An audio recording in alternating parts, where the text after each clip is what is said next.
Thank you for joining us. My name is Caroline, and I am the Chief of Staff of High School Democrats of America. My name is Sam McEwen, and I am the Communications Director for the Massachusetts High School Democrats. My name is Levi Treston, and I'm the Political Director for the Massachusetts High School Democrats. With social distancing in place, we were unable to host an in-person town hall debate with the candidates running for Congress in the 4th District. Instead, we sent each candidate a list of 11 policy questions specifically related to the concerns of students. This is a compilation of all the candidates' answers. All the answers are unedited by us and appear in no particular order. High School Democrats stays neutral in all Democratic primaries, and no campaign received any advantages over another during this process. If you would like to volunteer or intern for one of these candidates, please visit mahsdems.org/campaign. We hope you enjoy the town hall. And now we will begin with candidates introducing themselves and their candidacies.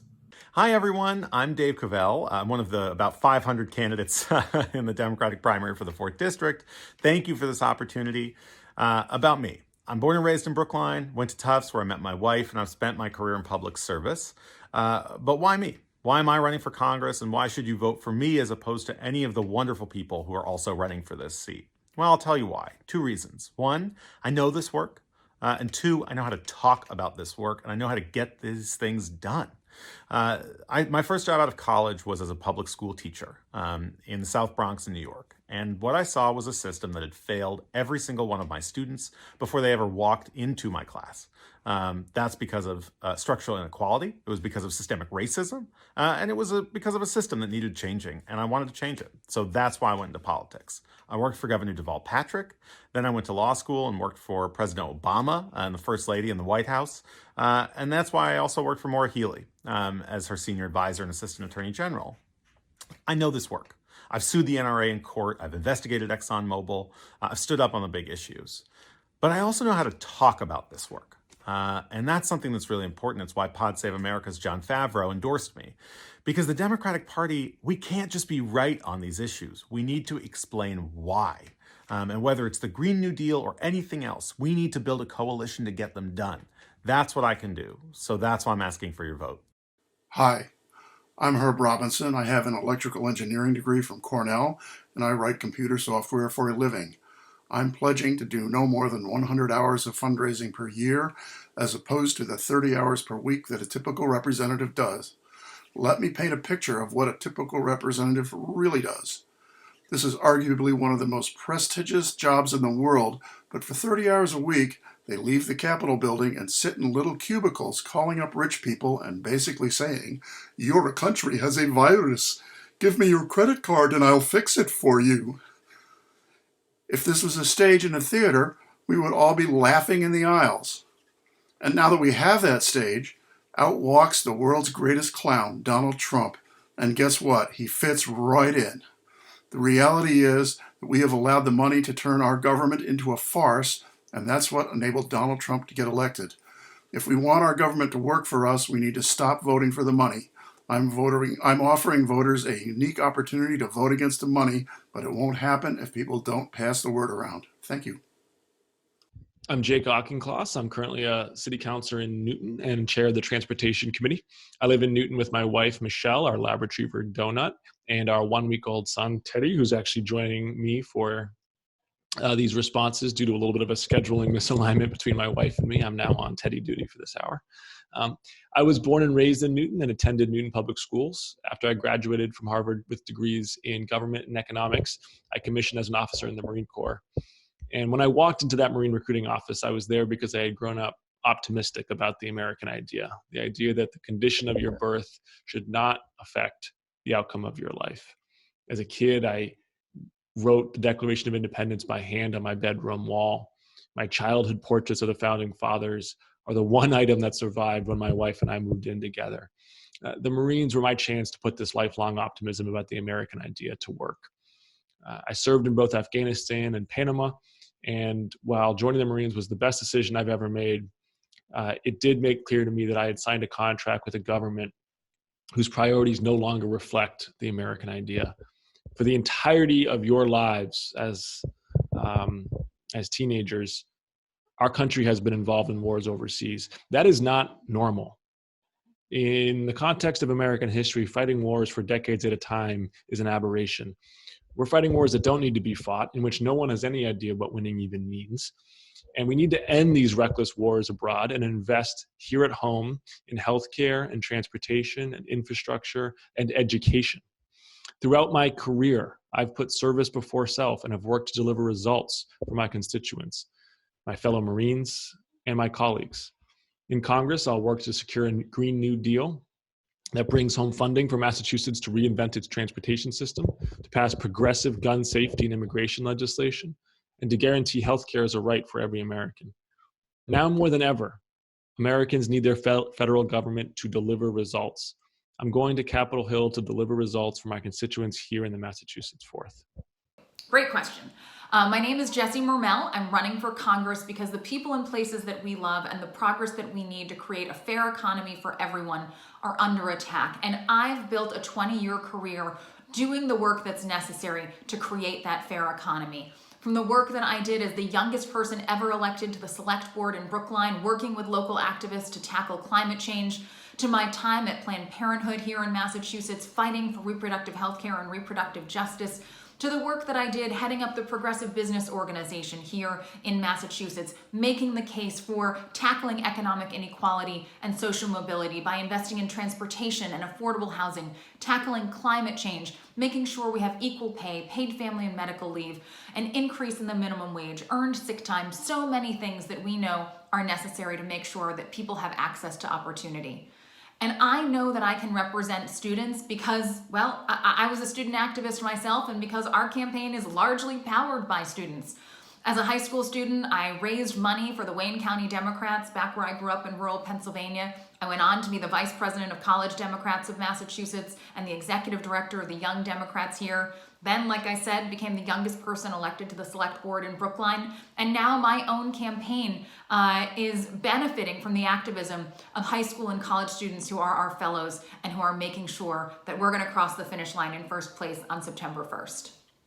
So I became a teacher because I really wanted to make a difference, and I felt that if we wanted to close the racial and economic divide that we see in our country between whites and people of color, that the best way to do it would be to approach it through trying to get to students and closing the opportunity gap as early as possible.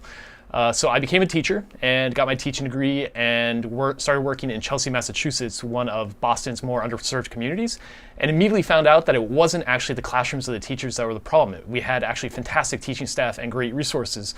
The challenge was that it was actually students' homes. I had students whose parents would physically or verbally abuse them. They would either call them names or pin them down to the ground and shave patches into their hair because their kids were misbehaving. Or I actually had students who had to study in a bathtub because it was the only quiet place to study in a crowded apartment. And unfortunately, in 2017 and 2019, 2 of my students were shot and killed outside their homes while they were talking with friends. This kind of instability, this constant chaos at home and on the streets has huge consequences for the development into adolescence. And what I discovered is that it's not my science curriculum that's going to make the difference. It's not going to be more iPads or laptops in the classroom that's going to close the opportunity gap. What we really need to do as a nation, if we want to make sure that we have an equitable society, is to ensure that all children have emotionally stable homes so that they can succeed later on in life. And so I'm running for Congress because I'm a teacher who's seen firsthand the root causes of the divisions in our society, and there's my cat. And I'm also a community organizer who's launched nonprofits and brought people together in coalitions to actually advance major issues in society. So I would actually love to have your help. If you're interested in creating a student-led movement and ensuring that all children have stable homes, please drop me a line. I would love to get in touch with you. Hi everyone, I'm Alan Casey. Thank you so much for inviting me, and thank you for participating in our democratic process. In fact, that's why I'm running for Congress, because I feel that it's the worst of times, but the best of times for our democracy and our country. The worst of times because special interests have taken over, thwarting the will of we the people. But the best of times because of how people like you have responded, engaging in our democracy. My own activism started with my parents. My father was an immigrant from Iran. He was a doctor. He left a country of dictatorship for a country of freedom. Told me this was the greatest country because of our ideals of liberty, equality, and justice for all. My mother was a nurse. Her family was from Italy. She taught me the most important thing I've ever learned, which is that everyone has a special gift to give, and that you bring that out by loving them. It's why I started City Year 30 years ago with 50 young people. Today, City Year is in 29 cities in America, is in the United Kingdom and South Africa, with 3,000 young people like you serving 200,000 low-income children every day. We were the model for AmeriCorps, and I worked to save the AmeriCorps program when Tom DeLay tried to kill it, and 1.1 million people have done AmeriCorps now. My whole life has been about empowering people like you, especially young people, to raise your voices collectively and make our democracy and our community stronger. It's always been young people like you who've been in the forefront of change. That's why I'm so excited to be with you today. From the civil rights movement, to the Earth Day movement, to the anti-war movements, to the LGBTQ plus movement, to the ending gun violence movement led by March for Our Lives, the Sunrise Movement. And so my goal in Congress is not to go alone, but to bring you with me. And together, we can break the logjam and restore what we, the people, want. Thank you. I'm excited to be with you today. My name is Becky Grossman, and I'm a Newton City Councilor. But the job that I cherish most is being a mom to my two kids, Madeline, who's 8, and Jack, who's 5. I'm running for Congress with the fierce urgency of a mom fed up by what is going on in this country and determined to make change. I wake up every day thinking about the world that we're leaving for all of our kids and what it's going to be like for the generations to come. The NRA continues to threaten our kids' safety at school, as well as our streets and households. Our planet is in serious peril. Drug companies are charging thousands of dollars for prescription drugs that people like my mom, who's been suffering from a rare autoimmune disease, need to stay alive. And Donald Trump is tearing up Obamacare and relentlessly attacking women's choice. As a mom to 2 young kids, I can't accept that and believe that if there was ever a time to step up and get in the fight, it's now. Out of 435 members of Congress, we only have 25 who are mothers of school-aged children. I think that if we had 100 or 250 moms in Congress, it would change the conversation on everything and change the conversation in Washington completely. My name is Benjamin Siegel, and I'm running for Congress in the Massachusetts 4th Congressional District. Why should you support me? Because like so many of you, I am so sick and tired of the divisions in our country, being divided by race, by income, by geography, by abilities and loves. Because I believe we are so much stronger together as a community when we stand united instead of divided. And that's what our campaign theme is all about. We, the 4th, that all of us are in this together, and we're so much stronger when we're united.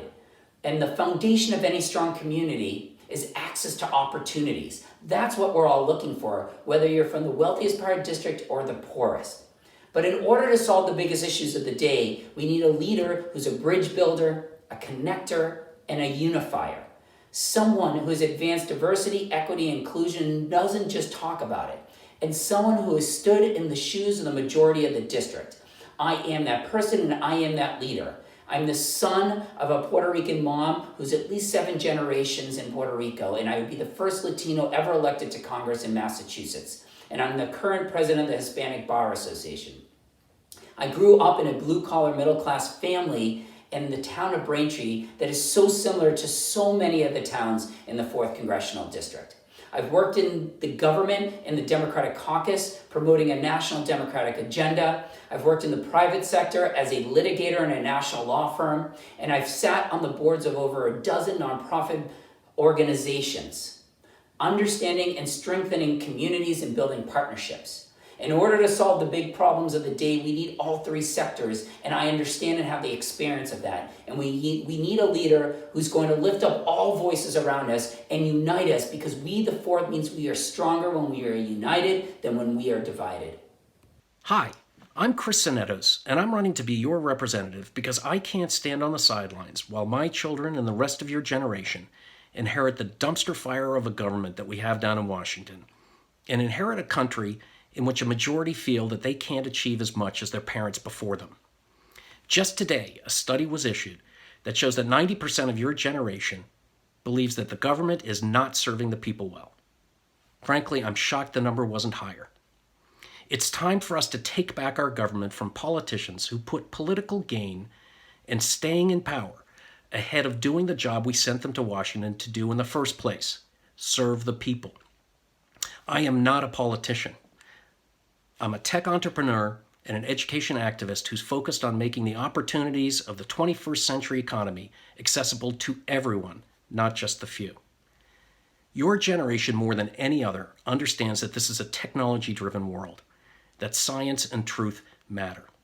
Yet only 2% of the people in Congress have a background in technology, and far too many go down there to get congressperson on their resume and are corrupted by the system. I'm going down to change the system. I've spent my entire career creating jobs and bringing people together to solve very difficult problems in a way that delivers win-win solutions. This is exactly what I'll do down in Congress. Hi everyone at High School Dems. Thank you so much for having me and for organizing this great questionnaire. I hope you all are keeping safe during this pandemic. My name is Ehsan Lucky. I'm a congressional candidate in Massachusetts' 4th district from Fall River to Brookline. I'm a Wall Street regulator, a mom, and an immigrant. When I came to this country as a 20-year-old, I had nothing but a little suitcase. To get my first job, I walked into every restaurant from Wall Street to Harlem and earned sub-minimum wage and faced sexual harassment and wage theft like millions of Americans do every day. I scraped every dollar I made to put myself through community college, where I earned a Women in Math scholarship and went to Boston University to become first in my family to graduate. In the aftermath of the financial crisis of 2008, I was disgusted to see our government write blank checks to Wall Street and leave out the everyday working people who lost their homes and lost their jobs. So I decided to fight back. I joined the Federal Reserve and worked my way up to special examiner, a high designation that allowed me to walk into the boardrooms of those giant banks to hold them accountable and keep our economy safe. When Trump took office, him and his administration peeled away every protection we built for our communities under that program. So here we are in COVID-19, and we watch as history repeats itself. Over 30 million people already applied for unemployment. Blank checks are being sent out to Wall Street, and the working people are left with no protection. So I'm running to make sure that every child in Fall River has the same high quality education as those in Wellesley, and that every person in our district has the right to healthcare, to clean air and clean water, to housing, and to a life with dignity. Thank you for this excellent question, and I look forward to your support. Hi, my name is Will. I'm a senior at Medway High School, and I was wondering what your first priority would be if you were elected. Well, for starters, I won't be spending 30 hours per week fundraising, so I will have time to work on more than one thing. My top priority, if elected, will be campaign finance reform. That would include reinstating the fairness doctrine to counter Citizens United. This would require anyone doing political advertising outside of FEC rules to pay for the opposing viewpoint. It has already passed Supreme Court muster, so it doesn't require a constitutional amendment. I also want public funding of congressional campaigns with matching funds and debate sponsorship. Beyond that, I will prioritize anything to do with the Green New Deal, an $18 minimum wage, and a single-payer Medicare option. First and foremost, the public health and safety of Massachusetts residents has to be top of mind for every official, whether state, local, or federal. This federal administration has been marked by incompetence at every turn as it prepares for this pandemic. First, it discounted its seriousness, and then it failed to secure the testing required to be able to accurately trace its spread and control its outbreak. We need to rapidly and robustly expand our testing infrastructure to make sure that we can do quarantining of those who are infected, as well as effective contact tracing to stop the spread of the virus. We then need to focus on jobs and economic recovery. This is going to be the single worst economic disaster since the Great Depression and perhaps ever. And a lot of employees and small businesses are hurting in a way that they have never been hurting before. And Congress needs to act with another stimulus bill to expand unemployment benefits and to ensure that we can get back on our feet again. I want to say, especially to those of you listening who are heading into college perhaps or into young careers, this is especially salient for you. It's really quite grim, the statistics on what happens to young people entering the workforce during a recession or even a depression. Having a hard time finding jobs early on in your career can bend the trajectory downwards for lifetime earnings. You have my pledge that as a member of Congress, I will work to ensure that there are the support systems and the jobs that are there for you so that you can have the same excellent opportunities to advance your own careers as your older siblings had during the good times.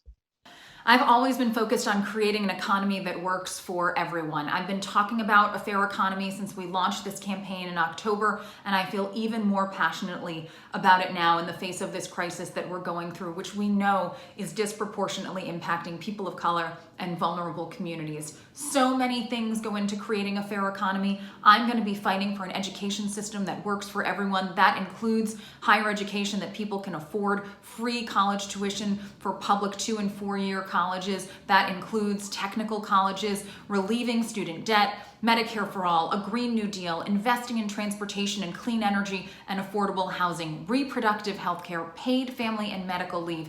We know that all of these things need to come together to create a fair economy, and that's my top priority. Now, in addition to everything that I just said in the last video, I also want to point out that Generation Z is set to be the most emotionally unhealthy and depressed generation in all of the history of the United States. And you are twice as likely as millennials, my generation, to say that you are fair to poor in terms of your emotional health. The reason for this, I believe, is that we actually have a country and our parents who put their interests above our own, which means that when we're kids, we don't actually get the emotional foundations we need to succeed later on in life. I think we need to change this. We need to actually have a country that puts not money first, but human relationships and our children.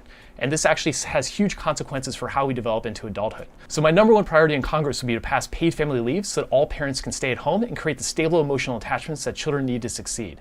I'd also pass universal childcare to ensure that children have a stable place to go once their parents have to go back to work. I have a number of top priorities. The Green New Deal, making sure everyone has health care, making sure that we are dealing with gun violence. But the first legislation I will introduce will be to create 1 million new service year jobs to put your generation to work confronting the clear injustices of the COVID crisis. We need you to be on the front lines of providing public health, of making sure every child has education, of making sure we're conserving our environment, attacking poverty, and more. This will also give anyone who serves a $15,000 post-service award that you can pay to use for college or for job training, or if you want to start your own nonprofit or small business. I believe I can get this done because I've already done it as a citizen, especially if your generation rises up and say, yes, we're willing to serve our country. Thank you. My top priority, if elected, would be pushing an ambitious climate agenda in the vein of the value proposition of the Green New Deal. Leveraging our federal resources and investment to reach carbon neutrality by 2050, overhaul our transportation and infrastructure, and uplift millions of Americans with good paying jobs, all while ensuring that environmental justice for frontline, low income, and minority communities is a priority. Climate change is an existential threat, so I see no greater priority than ensuring that the United States does its part to reduce emissions, but also that we revitalize a global coalition to tackle the climate emergency, because we're all in this together and the world needs the United States to be a global leader. This threat also presents an opportunity to make the United States the leader in green energy research and development, and to rebuild an economy that works for everyone, especially as we emerge from this unprecedented public health and economic crisis. My top 3 priorities when elected to Congress will be: number 1, making sure we have universal access to high quality, affordable healthcare for everyone, including our undocumented immigrants. Making sure that we have paid family and medical leave immediately, and making sure that the federal government can negotiate prescription drug prices under Medicare.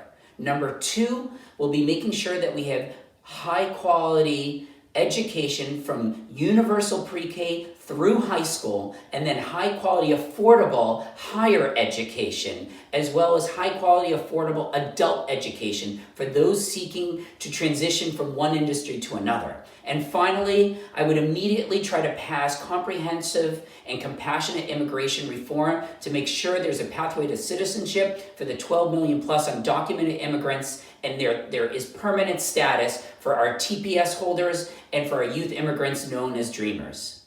My top priority in Congress will be to reduce the massive income and opportunity gap. It's unfair, it's unjust, and it's unacceptable.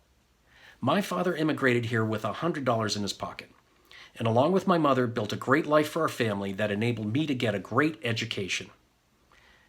Today, over 40% of Americans believe that that's unattainable for them and for their children.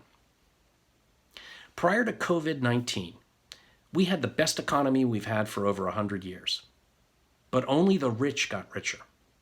This is why in Congress, I'll focus on making the 21st century economy accessible to everyone, not just the few.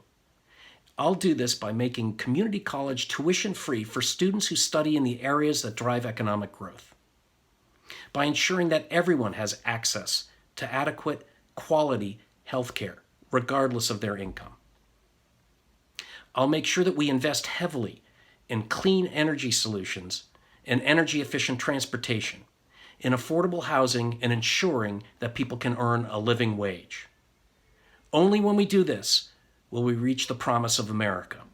In 2021, we're going to need a Congress that is committed to rebuilding our economy from the bottom up, to make sure that every person in our country can afford the high cost of living. And this means canceling the crushing student and medical debt and guaranteeing living wages, housing, healthcare, and pre-K through higher ed free public education. The GOP will try to use this public health and economic crisis to punish the working people and every household that is failing behind on bills. We must reject calls for austerity and instead raise taxes on the ultra-rich to rebuild local economies. I worked at the Federal Reserve, and I know that we can afford to put an end to poverty if we have the political will to do so, and I look forward to doing just that as Congresswoman from the 4th District. Top legislative priority. This one is very tough because there's so many. My overall goal will be to save our democracy in so many ways, but my day one issue as your member of Congress will be the opioid crisis. When I was in the Attorney General's office, we sued Purdue Pharma and the Sackler family that makes OxyContin, and we put them out of business. And when I go down to the southern part of the 4th District, when I talk to people in Taunton and Attleboro and Fall River, they've lost family members to this crisis. They don't talk about politics. They talk about funerals they've been to. And so on day one, I would introduce legislation that would do 4 things. 1, get treatment and resources to families. 2, fund statewide prevention education in every state. 3, get resources to first responders to save lives. And 4, make sure this never happens again. Hi, my name is Sadna and I'm a senior at Wellesley High School. And my question is, what is your policy proposal to address the climate crisis? And do you support the Green New Deal? I do support the Green New Deal to the extent that it means investing federal dollars into overhauling our transportation and energy infrastructure to ensure that we get to carbon neutrality by 2050. Climate change is our planet's greatest existential threat, and a broken transportation system is one of the biggest problems facing Massachusetts, the 4th District in particular. Because the transportation sector is the state's largest emitter of carbon pollution, driving roughly 40% of total emissions, the two issues are inextricably linked. That's why one of the first things I did in my campaign was propose a comprehensive plan to reinvent transportation in Massachusetts using the Green New Deal. First, we need to pass that Green New Deal. And this way, the federal government can lead by raising funds and incentivizing state and local governments to adhere to best practices in transportation, including all-electric regional rail, bus rapid transit, congestion pricing, higher gas taxes at the state and federal level, but still providing the flexibility for local governments to lead the way. We then need to have a member of Congress who can serve as a bridge between federal legislation and state and local action. As the chair of the Transportation Committee here in Newton, and as someone who's been very actively involved in state-level transportation issues, I understand the nested set of incentives and the relationships that drive the actual overhaul of transportation policy here in Massachusetts. I want to be on the forefront of that reinvention. One, a whole heck of a lot, and I'll tell you about it. And two, yes, without question, this climate crisis is an existential threat, is the threat of my lifetime, your lifetime, anyone on the planet. No question about it. There's a lot we have to do. One, roll back the damage that the Trump administration has done, making it easier for polluters to accelerate the pace at which we're going to experience climate change. We need to advance a green workforce. We need to support responsible offshore wind development, invest in renewable energy and energy efficiency, support carbon pricing and stand up to big oil. And we need to invest in transportation because we know, at least here in Massachusetts, it's the biggest contributor to carbon emissions in our state. The Green New Deal, particularly in this district, is a huge part of how we're going to do all that. So I do support the Green New Deal, but I'm a bit cynical about it. The reality is that the Green New Deal is actually a non-binding resolution, which just means that Congress is supporting that our country should become greener.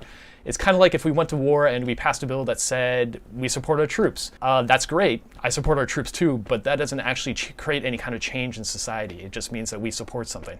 So the Green New Deal is great, but it doesn't actually have any teeth. What's preventing our country from passing really meaningful climate change legislation is our obsession with money. If we want to pass meaningful climate change legislation that actually has an impact on the environment, then we need to push back against politicians who say that the number one priority of government is to make money. It's not. It's to ensure our emotional and physical well-being.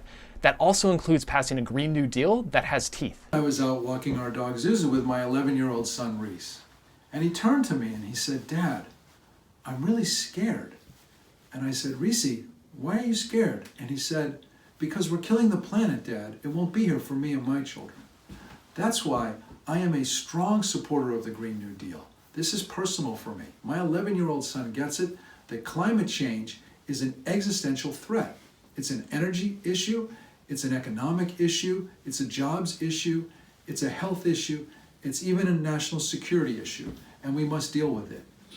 I want to make sure that we take action in time before we lose the planet. That's why I support the Green New Deal. I support putting a federal price on carbon. I support creating a National Climate Action Council that will bring together Sunrise and 350.org and the Sierra Club and the NRDC and all the organizations so we can work in coalition to make sure we get Congress to do what you and I and so many others want. I wholeheartedly support the Green New Deal. We are hurtling toward a future where the politics and everyday realities of climate change will overshadow everything else. Our planet is in peril, and we need to finally get serious about fighting back. That's why we need a national mobilization plan to phase out fossil fuel use entirely, while overhauling our infrastructure and transportation system and ensuring environmental justice for our frontline communities. It's true we're in a climate emergency. This also presents an opportunity for Americans to unite around a common cause, to put millions of people to work with good paying union jobs, and to lead an international coalition to safeguard the future for generations to come. As your Congresswoman, I will work to reverse the Trump administration's regulatory assault on our environment and am deeply committed to doing everything in our power in the United States to combat the climate emergency. I support the Green New Deal, but it's not going to be a one-size-fits-all solution in combating the climate crisis. We need to first combat environmental injustice and racism. We need to move away from fossil fuels, reduce our greenhouse gas emissions. We need to invest in renewable energy resources. We need to make sure that we are promoting and incentivizing clean, energy-efficient vehicles, construction, and appliances. We need to make sure we create a clean energy economy and make sure that we build the skills and the training for those in the fossil fuel industry to be able to transition into the clean energy industry. We need to make sure that we're restoring our global leadership on this issue and we enter the Paris Accords. And finally, we need to tie our transportation to the climate crisis and make sure we have smart transportation with biking and with walking paths and energy efficient public transportation that's effective, affordable, and helps people get from their places of home to places of work. I support the Green New Deal's objectives of dramatically increasing our investment in clean energy, environmental remediation, and conservation technologies, and also in ensuring that all Americans have access to quality health care whether they can afford it or not. And finally, that everyone, not just the few, have the opportunity to earn a living wage. Many politicians in Washington find science very inconvenient because it does not fit with their political positions. But the truth is the truth. And I was very happy to see Mitch McConnell recently finally admit that people do cause climate change. Well, now we need to take the next step. We need to massively increase our investment in energy and transportation technologies, in affordable housing, and in other ways that we can reduce our impact on our environment in a way that has clear and measurable goals. This is what I will fight for down in Washington. I'm a Green New Deal candidate, and I am also an immigrant who lived in a country where water was scarce in the summertime, and when it came back, it tasted like bleach. So I understand too well the effects of the climate injustice on our communities here at home and abroad. My vision for the Green New Deal, especially for the 4th District, is to create millions of jobs, of green, good paying jobs, with a just transition for labor to get us out of the fossil fuel industry and into renewables. And that means a green homes guarantee. That means green speed transportation that would link our communities from Fall River to Brookline to the rest of the economy across the state and across our nation. And that means consulting with our indigenous communities in that process. So I look forward to championing every section of the Green New Deal. Green New Deal? Yes. This is one of the first things I hope to vote for as a member of Congress. And look, I'm the person in this race that helped sue the Trump EPA. I'm the person in this race that helped investigate ExxonMobil. And I'm ready for this fight. I think this is an important idea to remember is from a senator from Massachusetts and a member of Congress from New York. So it's up to us to lead here. What does that mean? Well, it means we got to lead in installing Atlantic offshore wind. It means we need to lead in regional rail and bus transportation. It means we need to lead in solar installation. We need to lead on creating union jobs. And of course, it means we need to lead in climate justice because there is no social justice without climate justice. I'm ready to take this fight to Congress with your help. I support the Green New Deal and will not be spending 30 hours per week fundraising, so I will have time to work on it. I want a completely sustainable energy infrastructure. I want to retrain fossil fuel workers for green energy jobs. This is really important because we cannot be a bunch of elitists taking away people's jobs. I want fair wages. I support an $18 per hour minimum wage. I want to see increased tax incentive for private developments. So far, private industry has been doing a better job than the government. We need more of that with increased rebates and capital gains tax reform. I want to see government revamping of public transportation, weatherization of buildings, and Eisenhower-era financing where the wealthy pay their fair share. Hi, my name is Ethan, and I am a junior at Franklin High School in Franklin, Massachusetts. I was wondering how candidates are prepared to counter the gun violence epidemic that is currently plaguing our nation. You know, because I'm an old person, I was already a freshman in college when Columbine happened. That's now 21 years ago. And I remember being so shocked at the idea of a shooter in a school. And for you, it's something you've been hearing about your entire lives, though I very much hope not anything you have personal experience with. There's so much that we can and must do. Make sure that no weapon of war has any place on our streets. Pass the Violence Against Women Act. Make sure we have universal background checks and close loopholes. And make sure that we're standing up to the NRA and holding gun manufacturers accountable. But let's be clear, the thing we must do is come together as Democrats to defeat people like Mitch McConnell and the people who are in the pocket of the NRA, stand up to them, elect gun safety candidates, and that's how we're going to address this crisis. So I grew up in Phoenix, Arizona in a pretty conservative family, and we had a number of guns around the house. I also had 2 students, as I mentioned, shot and killed in Chelsea. What I believe is that when our founding fathers wrote the Second Amendment, there's not a chance that they could ever imagine how lethal weapons could be. Weapons like the AR-15 are designed to kill people, lots of them. And although you could go hunting with an AR-15, I don't quite understand why you need to kill 15 deer in 10 seconds. You just don't need to do that. Just don't. So I support banning assault weapons similar to what we did in the 1990s. With that said, however, I just want to point out that Massachusetts does gun regulation really well. It's hard to get a gun here. You need 3 letters of recommendation, you need training, you need to be registered with a gun club. It's just not easy. And as a consequence, we have very few fatalities. We only had 4 gunshot fatalities in 2019 in District 4. So in addition to banning assault rifles, I also support taking Massachusetts' model for regulating guns and applying it at a national level.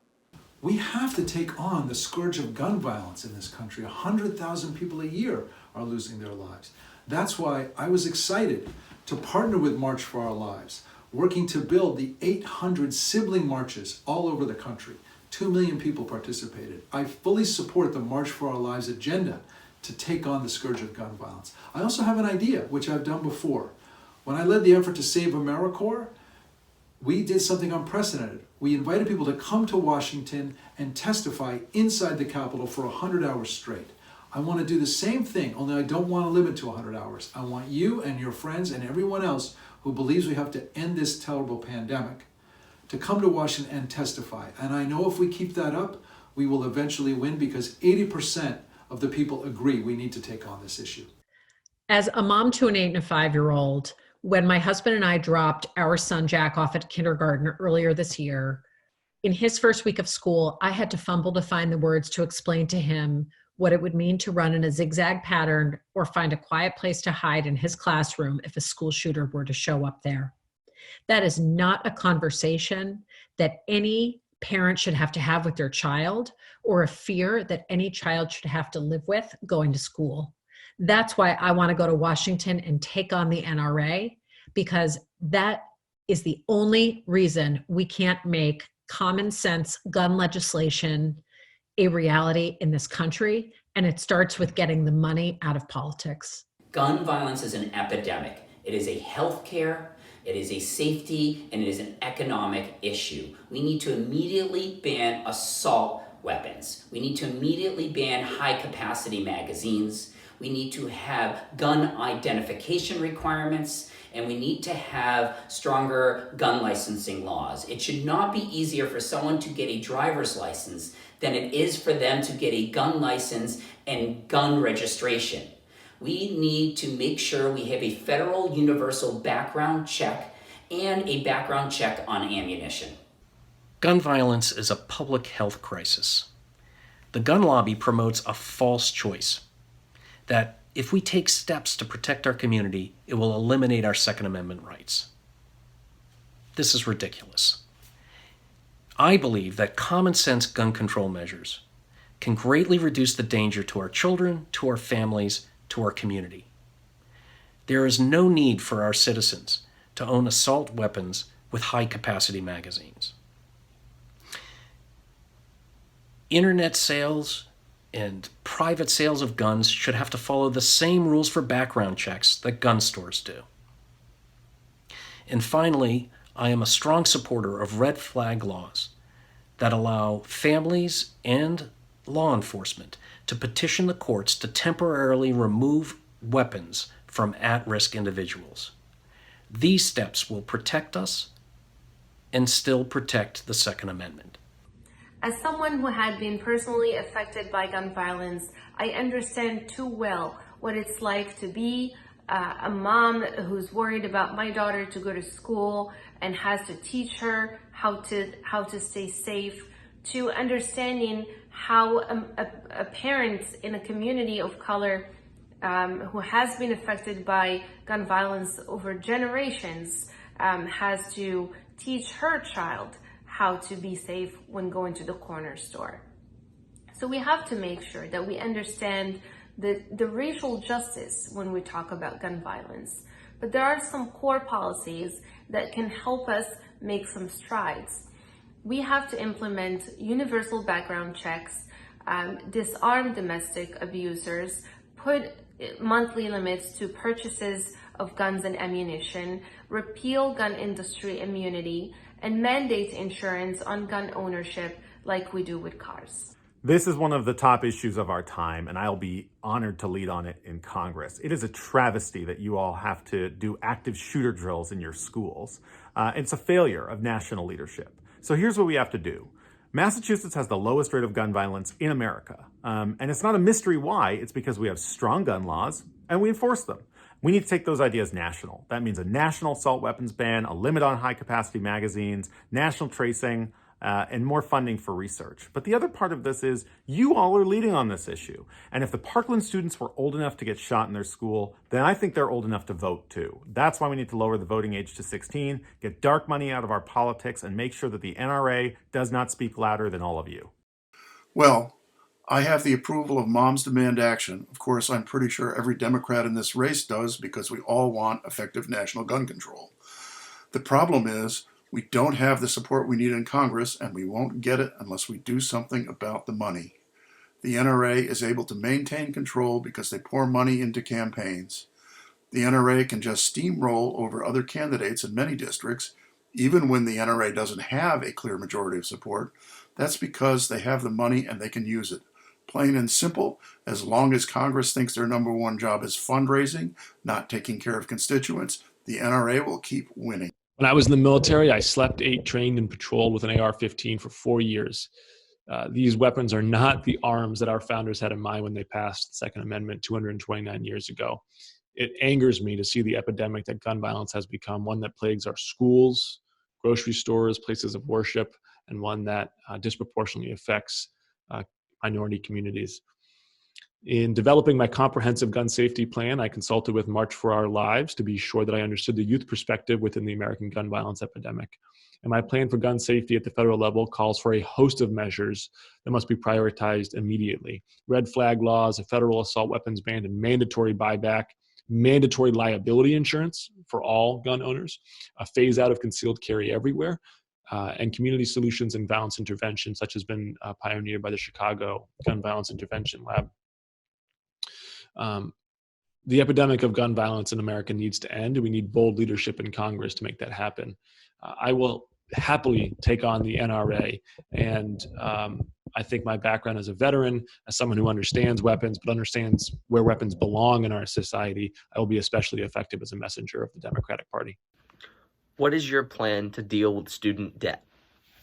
I live in Somerville because I can't afford to live in Brookline or Newton, and I don't have a car, which makes the central part of Congressional District 4 really hard to live in. And this is largely because I do have a lot of student debt that I need to pay off, which decreases my net income on a monthly basis. Debt of all kinds is weighing down Americans, forcing us to work ridiculous hours. Sometimes 50, 60, up to 80 hours a week just to pay the bills, and this is terrible for our emotional health. The problem with student debt is that it's really easy to come by. It's easy to get a loan, which means that colleges hike up the prices, they take the extra money and then invest it in things like rock climbing walls or Olympic-sized pools to then attract more students to the campus to then make more money. They become money-making machines. I believe the best way to leverage this market is to create tuition-free state schools, similar to our neighbors to the north, our Canadian friends, that allows students to get a great education while also pulling students and money away from colleges that insist on spending money frivolously. My plan to deal with student debt, which is an abomination, is to tie it to service. Here's what I want to do. I want to create Restore the Dream accounts. When children are born in this country, $15,000 is put into an account for them. It grows over time. By the time that child turns 19, it's worth $50,000. The catch is, to get that money, you have to do just 1 year of national service. It's a way to jumpstart every single young person on the American dream. That money could be used for college, it could be used for job training, it could be used to start your own small business or nonprofit. In the meantime, as part of my service plan, I want to reward every single young person with $15,000 for every year of service they do. If you do 2 years, you can eliminate college debt, which averages at $30,000 a year. Thank you. The next question you asked me is about student debt, which is a major burden for young people in this country and something I think we need to tackle right now. I think we need to cancel student debt for low-wage earners, look at a manageable repayment program for a lot of other students, and also look at something like a national service program that could be funded by increases in taxes on the wealthiest among us. Also, the cost of college itself is a key ingredient to tackling this issue and has gone up almost 8 times the rate of wages in a comparable period of time. My underlying value here is that young people coming out of high school need a full menu of options at their disposal to be able to equip themselves for what they need for the long term. And that includes technical and vocational options, community college, or 4-year degrees. As someone who still has significant student debt, I understand this issue personally, and I still carry those financial burdens with me. We need to first make sure that students are allowed to borrow money at the same rate that banks do, not at the 6 to 11% that they're borrowing now, but at the 1.5% or less that banks are borrowing. We need to make sure for 4-year schools that low-income students, college is free, and for middle-income students, that college is fully subsidized. But if you have the means and you can pay for a 4-year college, then you should. But we need to make sure that community colleges, vocational schools, and technical schools are either highly subsidized or are free. And finally, for adults looking to transition into different careers, that adult education at community colleges and vocational and technical schools are free so they can transition into jobs of the future. The American dream of education leading to a better life is financially out of reach for far too many Americans. This is why in Congress, I would fight to reduce the interest rate for federal loans and also to reform the Public Service Loan Forgiveness Program, which is designed to cancel student debt for people who work for 10 years in public service. I would also work to expand this program to provide debt forgiveness for people who volunteer for national service. And finally, as I've shared, I would fight to make community college tuition-free for students who study in areas that drive our economic growth so that they can access the 21st century economy. We must cancel all of student debt, and we can do that via the Federal Reserve, or we can do it through canceling the GOP tax cuts for the wealthy. Some people will say that going to college is a privilege. Well, the reality is that the income disparity between those with a college degree and those with only a high school degree is enormous, which makes attending college a necessity to afford the high cost of living.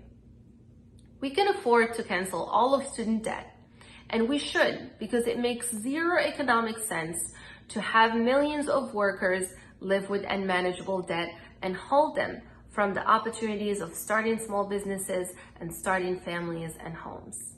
I'm 36, and my wife and I are in about $300,000 of student debt. Frankly, we can barely afford to be running in this race, but that's actually the reason why I am, because I know that we're not alone. Millions of young people and families in this country are going through the exact same thing. It's wrong. We're bankrupting a generation. So I support Elizabeth Warren's plan to cancel a majority of outstanding debt for millions of Americans. And I also support the idea of public tuition-free colleges and universities, as well as trade schools. It's an investment in our future, and all we have to do to make it happen is change corporate tax loopholes and make sure the wealthiest pay their fair share. I helped sue and take on Betsy DeVos in the Trump administration. I'm ready for this fight too. For starters, we should simply forgive all student loans from diploma mills like ITT Tech that took advantage of lax vetting in the Department of Education. These diploma mills put students 5 figures in debt for worthless diplomas. Second, I would make public service loan forgiveness programs actually work. I will make sure there are penalties when students who are eligible for loan forgiveness get the runaround from the banks and the federal agencies that are supposed to help them. I will also support low-interest federal loans for college anytime. College students face staggering debt to afford their education. But instead of investing in education for the next generation, we've prioritized fighting failed wars overseas. We've reached a crisis point as student debt is expected to reach $3 trillion by the end of the decade. That's unacceptable. I'll add to that we're going to also add $1 trillion of debt to the next generation for the borrowing that we've done to finance these wars overseas. I support fully subsidized community college tuition. I also support relaxing bankruptcy laws to allow for the discharge of student debt where appropriate. And I'll push for much more transparent, widespread access to unbiased, plain English guidance on the financial aspects of education to break what is, I think, a slightly distorted incentives for colleges to induce students taking on more debt than perhaps they should. Listen, we've got $1.5 trillion in student debt in this country. It is holding people back and it's holding the nation back. And there are a few things that we have to do. 1, 2, and 4-year public colleges should be free. That includes community colleges and it includes technical schools. 2, we've got to use every tool in our toolkit for tackling debt relief. That includes loan forgiveness, that includes oversight around interest rates, and it includes making it easier to refinance. 3, we have to roll back all the harm that Betsy DeVos has done around supporting for-profit colleges that are taking advantage of some of the most vulnerable students in our country. And 4, we have to make sure that FAFSA and other forms of financial aid are accessible to more students. Hi, my name is Megan Kane and I live in Hopkinton, but I'm a current senior in Nipmuc Regional High School, or I was. So I'm here to ask you, where do you stand on healthcare, reproductive justice, and Medicare for all? Thank you. I strongly believe that universal access to healthcare has to be a human right. We are seeing that now with this terrible COVID pandemic. Everyone has to be covered. I support a Medicare for all who want it system. There are 200 million Americans who have private health insurance. I want to give them the choice. If they want to move into Medicare for all, a strong public option building on the Affordable Care Act, they should be able to do that. I also want to lower prescription drug costs by taking on the drug companies and getting the money out of politics and bringing costs down. For reproductive justice, I strongly support a woman's right to choose. Politicians should not be telling women what they should do with their bodies. I believe that this is a justice issue. My father was a doctor, my mother was a nurse, and I will fight tooth and nail to make sure everyone has healthcare coverage in this country.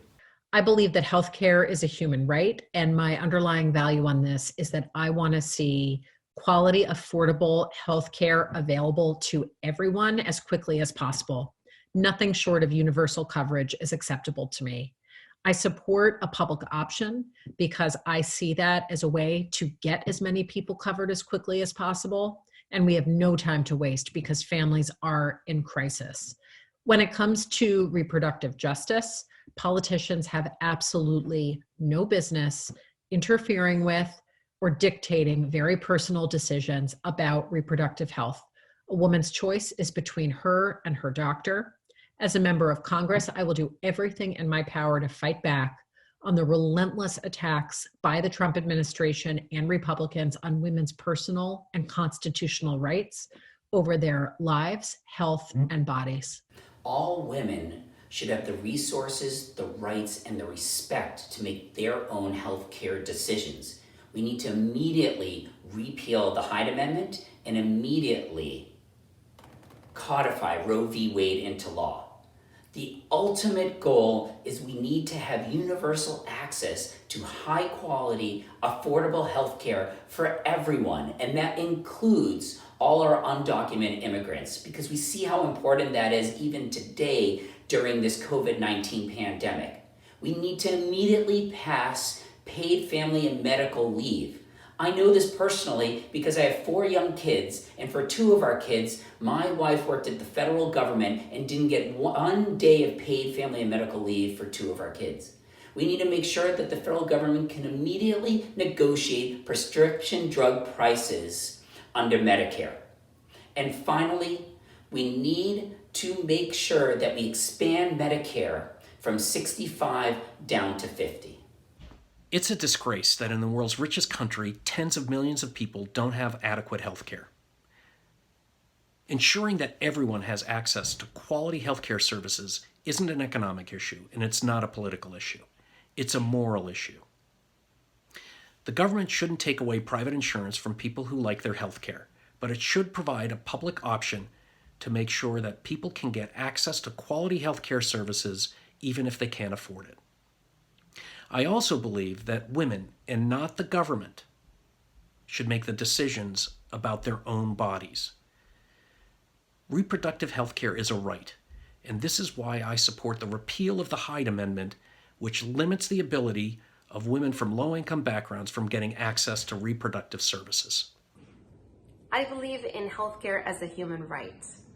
When I was only 13 years old, I lost my father because we could no longer afford to treat his medical condition. And that experience gave me insight into the lives of millions of Americans who lose loved ones every day because they cannot afford to keep them healthy. I'm a huge supporter of Medicare for all, the expanded and improved Medicare system that guarantees health care for every individual, regardless of age or income or pre-existing condition. Medicare for all also includes health care and vision and mental and reproductive and long-term care. And no one would need to deal with the insurance premiums and deductibles and co-pays and shocking medical bills after hospital stays. So let's win Medicare for all, and let's win reproductive justice, because reproductive justice is personal to me as well, as someone who had to get an abortion at age 17 when I lived in a country that deemed it illegal. And so that abortion was unsafe. It put my life on the line.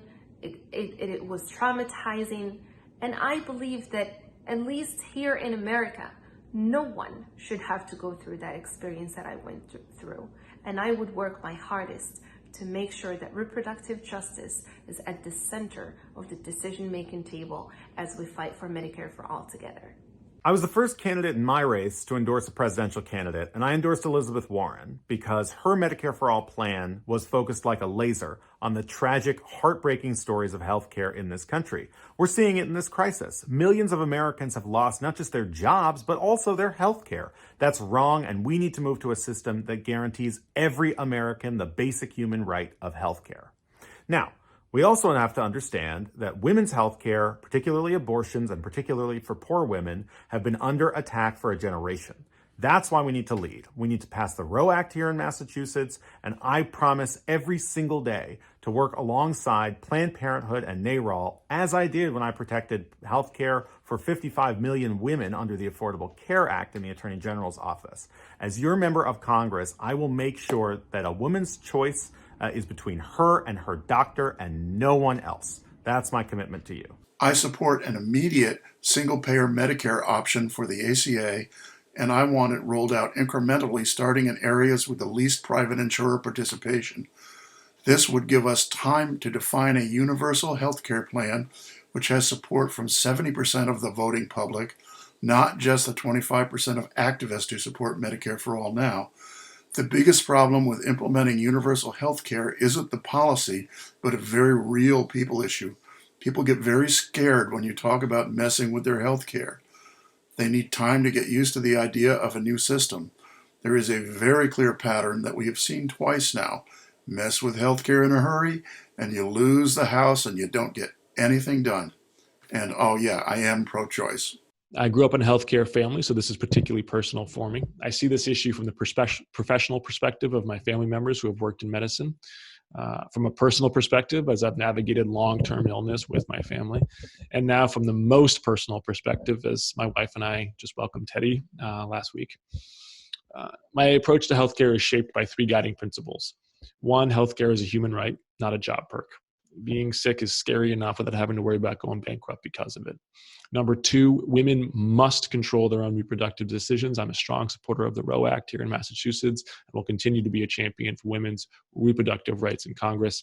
And number three, we must support the basic medical research that is crucial in curing disease and that drives our economy here in Massachusetts. Any bill in Congress that can meet those three principles, investing in basic medical research in the teaching hospitals, protecting women's right to choose, and ensuring that healthcare is accessible to all, can get my support. I think in the near term, I'm a strong proponent of an expanded public option that builds off the success of the ACA. There are also reforms to be made to the ACA, including fixing some of the reinsurance and premium hike issues. But I am not someone who thinks that federal single payer overnight, where we have the federal government take over 20% of the economy and tell 85% of Americans who have private health insurance that they're going to have to trade in for public, is the right course right now. We can ensure universal access, as we have in Massachusetts, without taking over the private sector. I support Medicare for all because, quite frankly, I don't think we can afford not to. And I felt that way before this crisis hit, and I feel it even more strongly now as we watch millions of Americans lose access to health care coverage simply because their insurance was tied to their employers. And I've committed to joining the Single Payer Caucus in Congress on day one. You know, as for reproductive justice, I'm the former vice president of external affairs at Planned Parenthood League of Massachusetts. I hope it goes without saying that I am a steadfast supporter of reproductive rights. On March 4th, I was on the steps of the Supreme Court with so many of my brothers and sisters in this fight for reproductive rights, protesting a horrible case that is being heard by the court right now and could stand to overturn Roe. If you go to my website, jessiemermel.com, you'll find I'm the only candidate with a plan to protect reproductive rights. It's something you can count on me for without any question. So I think that every American should be entitled to a high quality life, and that means healthcare. Unfortunately, we live in a country that doesn't seem to agree on that, which blows my mind. We have at least half the country that believes that we should be able to put our interests above other people, and that people who are dependent on the government are needy and not self-sufficient. We need to push back against this, and I strongly believe this begins in the home. Now, the question regarding healthcare, I think that the only way that we can leverage down prices is to ensure that we have one government, one payer, to negotiate prices for every single product on the healthcare market.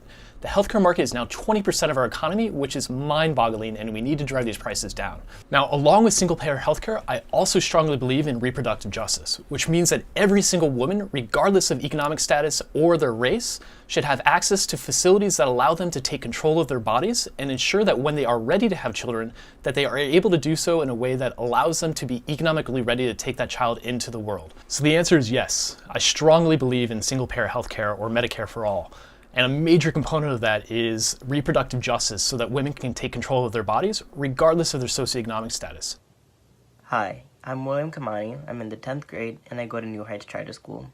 My question for you is, what policy of yours do you believe will help high school students the most? Thank you. Without a doubt, getting money out of politics is the policy of mine that will have the biggest impact on young people. If we are serious about making progress on the issues that we all care about, including climate justice, gun violence prevention, healthcare, and immigration, among so many others, it starts with getting money out of politics and changing how decisions are made in Washington. That's why I support H.R. 1, structural democratic reforms, and overturning Citizens United. I believe our entire campaign is about helping high school students the most. Again, We the Fourth is about all of us uniting together. But in particular, for high school students, we need to fight for universal access to high quality, affordable health care. That is going to be so important for our high school students. And number two, we need affordable and accessible education. Number three is we need to have better cultural competency in our high schools and even earlier, so that we can teach that lies and stereotypes and prejudice can turn into hate and worse. We need to combat the hatred and bigotry and anti-Semitism that's out there. And finally, we need to combat the climate crisis. This planet is going to be here for a longer period for the high school students, and we need to make sure that you have access to clean water and clean air.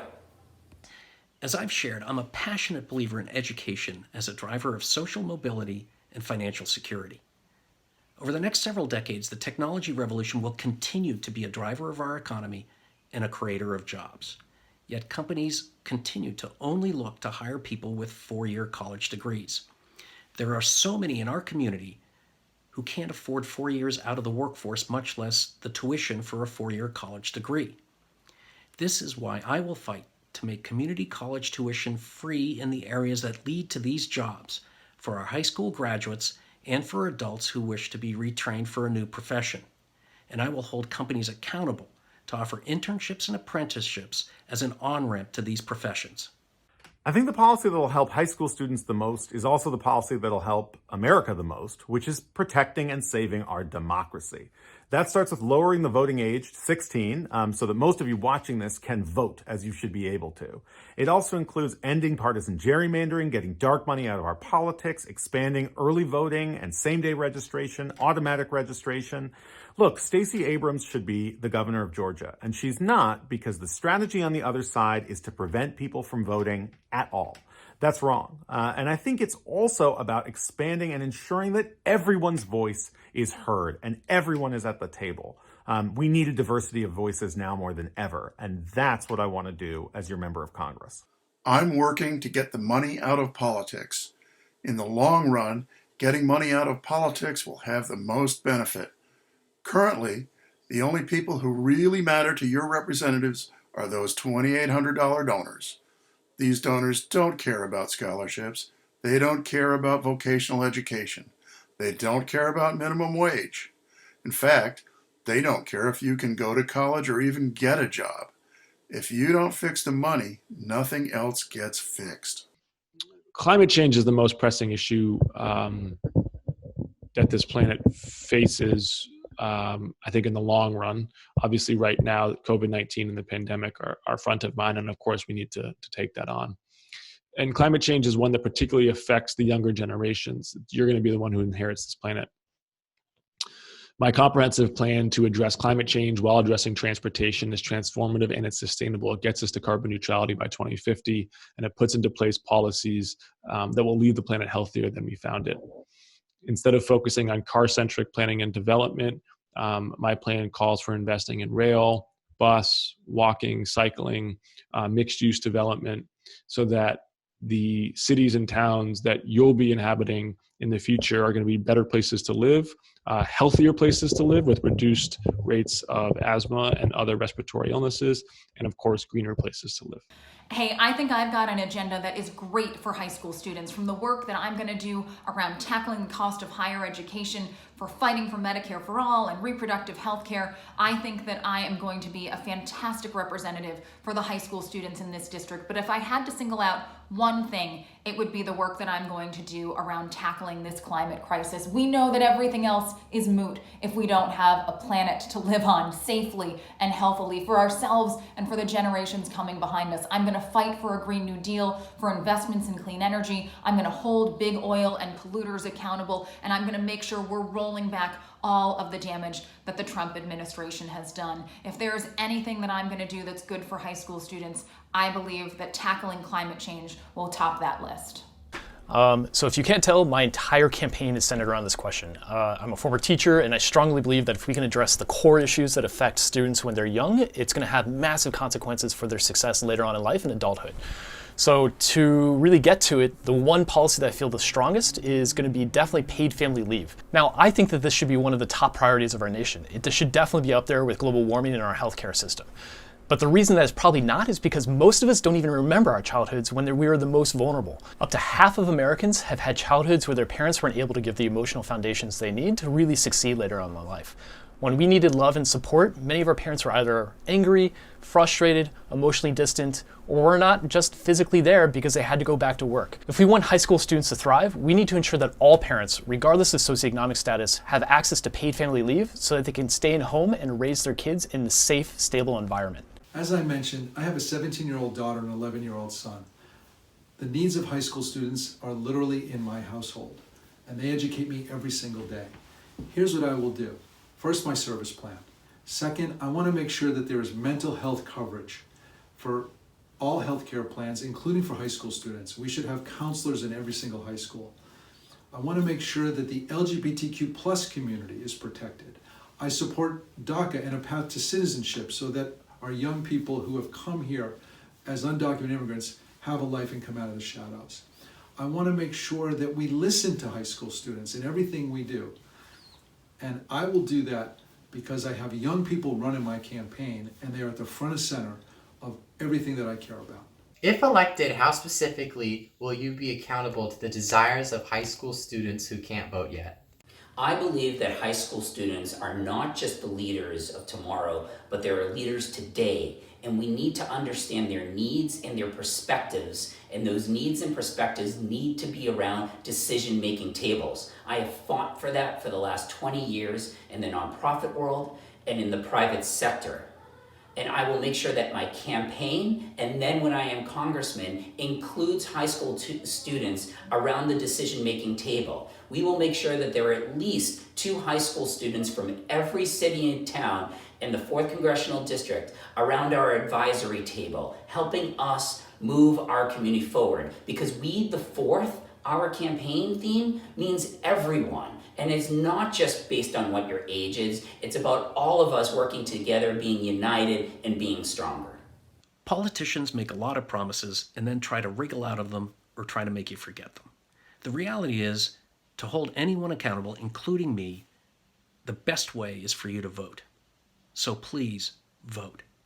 The best thing that I can do is to make sure that voting is accessible to everyone.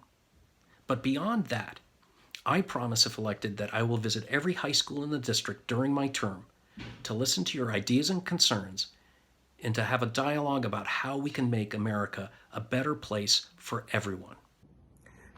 Well, first, I will advocate to lower the voting age to 16.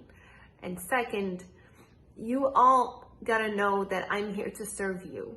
Every single person in District 4 of Massachusetts, every single person who's affected by climate injustice and who's affected by healthcare injustice is going to have a seat at the table of how we legislate together as a community. And just like we have done, we've organized for a Green New Deal, for Medicare for all, for getting corporate money out of politics, for immigrant justice, and more. We're going to do the same when I'm Congresswoman. We will have town halls and discussion meetings and make sure that your voices are at every step of the legislative process. Look, I learned a basic lesson when I was working with Deval Patrick, Barack Obama, and Maura Healey. And it's that you're not just elected to represent the people who vote for you.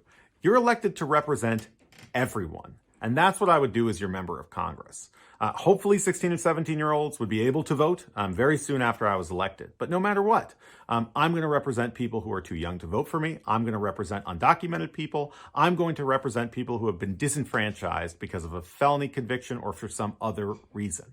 Look, on my campaign, we have 24 high school volunteers. I listen to them. I learn from them. They are part of this work. That's my commitment. If I am elected as your member of Congress, I will work with you to do the things that we need to do. If I thought I wasn't accountable to you, I wouldn't be making this video. You may think that graduation is a long way off, but it's not. In 2 years, half of you will be voting to re-elect one of us. In 4 years, you will all be voting, right? These days, elected officials are accountable to anyone who is good with social media. That definitely includes high school students. I am, in fact, more dependent on word of mouth than other candidates because I am not raising millions of dollars from $2,800 donors. I need people to tell other people about me. That's the only way I even get on the ballot or get elected. So I hope I get your support. Thank you very much.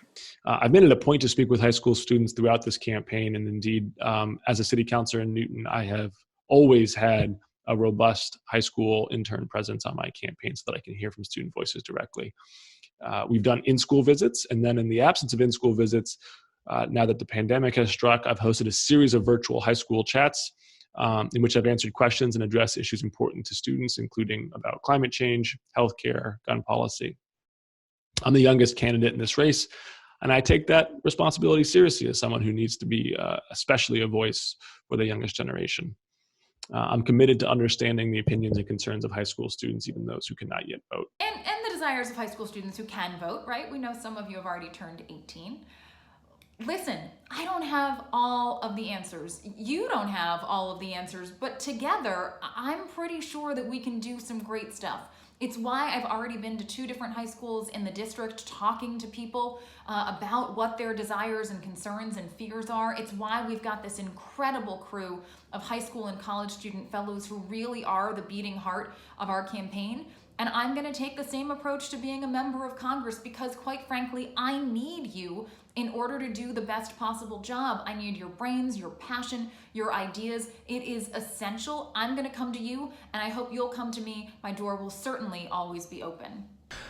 So I love this question because I've been on the streets petitioning a lot recently, and it's been really disappointing to have to talk to millennials because a lot of people my age just don't care about politics at all.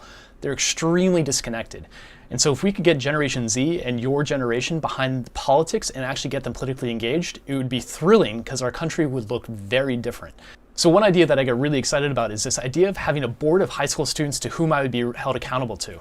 That means that we'd meet on a quarterly basis or every 3 months to just check in. You would report back to what your perceptions of the direction of the country are, and I would then be able to use that information to inform my policies and my work in Congress. The second option, which would be great to put into action, would be to actually hear from you. I want to hear from you what your frustrations and what your concerns are about the country, and see if we could put these videos together in a collage to then share publicly online. If this is something that interests you or you'd like to take a leadership role in pushing it forward, please contact me. I would love to hear from you. Drop me an email at info@nickmatthew2020.com. First of all, I'll be accountable to high school students because I live with them and they hold me accountable as their dad.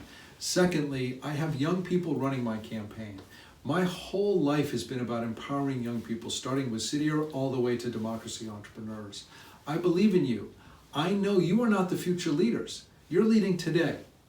And I want to make sure that my campaign is led by young people and if I get elected with your help, I will have young people on every part of my effort. I'll have youth advisory councils on every issue. I'm going to have councils in the district for every single town. In the 4th District, I'll have young people on that.